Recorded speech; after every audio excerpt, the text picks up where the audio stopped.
Ici Yannick Gash pour mon top 5 MTG. Et aujourd'hui, on poursuit notre top 5 des cartes que tu vas probablement jouer dans ton prochain pre-release du nouveau set de Secrets of Strixhaven. Alors, on poursuit ce top 5 avec les cartes blanches. Mais avant, n'oublie pas de t'abonner à la chaîne, c'est gratuit, de nous faire un petit like et de nous faire bien sûr un commentaire car ça nous permet de communiquer ensemble, toi et moi et la communauté de Magic the Gathering. Et aussi, ça permet à l'algorithme de YouTube de partager notre contenu en français du Québec. Et ça, c'est très important. Tu peux aussi partager à ton playgroupe de joueurs et de joueuses de Magic the Gathering nos capsules. Et ça va me faire plaisir, bien sûr, de te communiquer via nos commentaires. Alors, les cartes blanches du nouveau set de Secrets of Strixhaven. On part ça! En cinquième position, nous avons Summoned Dromedary. Pour un blanc, 3 colorless, on a un Spirit Camel, qui est une créature qui a 4 de power et 3 de toughness. Elle a vigilance. Ça, normalement, en partie limitée, c'est quand même assez bon. Et elle a une habilité, pour un blanc et un colorless, tu peux retourner cette carte-là dans ta main à partir du graveyard. Alors, quand elle meurt, tu peux la ramener dans ta main pour un blanc et un colorless. Et tu vas activer, bien sûr, cette habilité en sorcery. Alors, il y a une super récursion avec cette carte et c'est pour ça qu'elle fait partie de notre top 5. En quatrième position, nous avons Shadered Acolyte.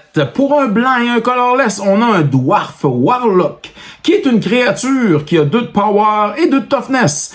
Elle a lifelink. Alors ça, c'est bon en limité, d'avoir un beau lifelink, pour gagner des points de vie. Mais il y a une habilité très intéressante, alors que Shadered Acolyte a, c'est qu'on peut payer 1, la sacrifier, et on va à ce moment-là détruire un target artefact ou un target enchantement. Alors, détruire des fois les avantages de ton adversaire, c'est important. Et ça te fait gagner des parties. En troisième position, nous avons Quillblade, lauréate. Pour un blanc et un colorless, on a un Human Cleric qui a 1 de power et 1 de toughness. Il a aussi l'habilité Double Strike. Alors, il va attaquer, pang, et frapper 2 fois. Et il arrive en jeu Prepare. Ça, c'est très bon, car on sait qu'il y a un sort fusionné à la créature à ce moment-là, qui est Twofold and 10, que tu peux jouer en sorcery pour un blanc et un colorless. Et ça devient, à ce moment-là, un sorcery qui va targeter une créature, on va lui donner +1, +0, et elle va gagner Double Strike jusqu'à la fin du tour.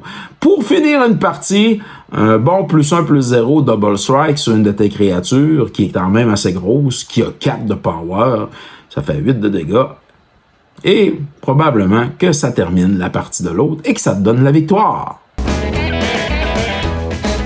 En deuxième position, nous avons Soaring Stone Glider. Pour un blanc et 2 colorless, on a un Elephant Cleric.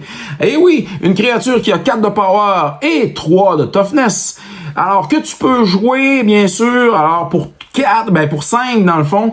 Alors, si tu n'exiles pas 2 cartes de ton graveyard. Alors, elle te coûte 3 plus 2 cartes exilées de ton graveyard, ou elle te coûte 5 total. Alors, un blanc de plus et un colorless de plus. Cette créature-là, Soaring Stone Glider, elle a flying, elle vole. Et ça, quand tu passes par-dessus les créatures de ton adversaire, normalement, ça t'assure la victoire. Et en plus, elle a vigilance. Elle ne s'engage pas lorsqu'elle attaque. C'est-tu pas merveilleux, ça? Et c'est pour ça qu'elle fait partie de notre top 2. En première position, nous avons Olin Historian. Pour un blanc et 2 colorless, on a un Bird Cleric qui a 2 de power et 3 de toughness. Qui a flying, il vole, il passe par-dessus les créatures de ton adversaire. Et en plus, lorsqu'il rentre, il surveille 1. Tu vas pouvoir regarder le top de ta librairie et décider si tu vas garder cette carte-là ou encore la mettre dans ton graveyard. En plus de ça, alors quand une ou plusieurs cartes vont quitter ton graveyard, alors cette créature, Howling Historian, va gagner +1/+1 jusqu'à la fin du tour. Alors, c'est notre top 1, Howling Historian, 2-3 Flying, et ça va t'assurer probablement, si tu as ça dans ton deck, de gagner la partie. C'était mon top 5 MTG concernant les cartes blanches, communes et uncommunes pour ton prochain pre-release. Alors, de Magic the Gathering qui s'en vient avec le nouveau set de Secrets of Strixhaven. Est-ce que vous autres, vous allez jouer la gang des cartes blanches? Alors, celles qu'on a montrées dans le top 5 ou d'autres cartes? Bien entendu, j'aimerais ça avoir vos commentaires.